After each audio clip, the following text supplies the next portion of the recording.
ధరణి పేరుతో రెవెన్యూ విభాగం విచ్చలవిడిగా వసూళ్లకు పాల్పడుతోంది. పేరు నమోదు, ఇతర పనులంటూ అడ్డగోలుగా దోచుకుంటున్నారు. నివేదిక రూపొందించడానికి ఏకంగా 40 లక్షలు డిమాండ్ చేసిన ఎంఆర్ఓ భాగోతం బయటపడింది. బాధిత వ్యక్తి నుంచి 10 లక్షలు లంచం తీసుకుంటూ రెడ్ హ్యాండెడ్గా దొరికిపోయాడు.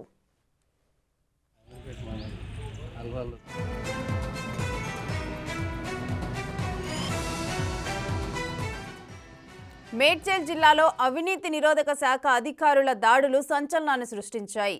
రెవెన్యూ శాఖలోని అవినీతిపై ఏసీబీ కొరడా జులిపించింది. శామీర్పేట తహసీల్దార్ కార్యాలయంపై మెరుపు దాడులు నిర్వహించారు. 10 లక్షలు లంచం తీసుకుంటూ ఉండగా రెడ్ హ్యాండెడ్గా పట్టుకున్నారు. ఎంఆర్ఓ సత్యనారాయణ ఆదేశాలతోనే సొమ్ము తీసుకున్నట్లు డ్రైవర్ భద్రి తెలిపారు.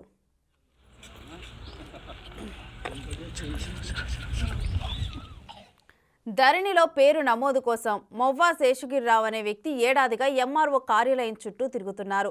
అదే సమయంలోనే శేషగిరిరావు ఎంఆర్ఓకి 10 లక్షల నగదు, 20 లక్షల చెక్ ఇచ్చారు. అయితే రోజులు గడుస్తున్నా పని మాత్రం పూర్తి కాలేదు. దీంతో చివరికి విసిగిపోయిన శేషగిరిరావు ఎంఆర్ఓ వసూళ్ల గురించి ఏసీబీకి ఫిర్యాదు చేశారు.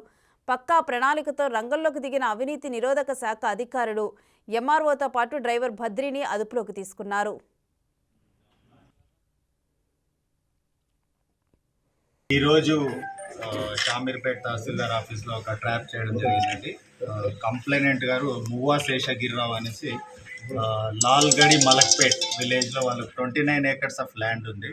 సో ఆ ల్యాండ్కి వాళ్ళకు ధరణిలో అప్లోడ్ చేయడానికి గాను మరియు పాస్బుక్స్ ఇష్యూ చేయడానికి గాను తహసీల్దార్ సత్యనారాయణ గారిని అప్రోచ్ అయ్యారు. తహసీల్దార్ గారిని అప్రోచ్ అయితే ఆయన ఇంతకుముందు కూడా ఒక 10 lakhs తీసుకున్నారు. సో ఈరోజు 10 lakhs ఇస్తుండగా పట్టుకున్నాము. సో ఆయనతో మాట్లాడారు. తర్వాత వాళ్ళ డ్రైవర్ తీసుకుంటుండగా పట్టుకున్నాము. డ్రైవర్కి ఇన్స్ట్రక్షన్స్ ఇచ్చారు, మీరు తీసుకోండి, కలెక్ట్ చేసుకోండి అంటే వాళ్ళ దగ్గర తీసుకుంటుండగా ఏసీబీ వాళ్ళు ట్రాప్ చేసి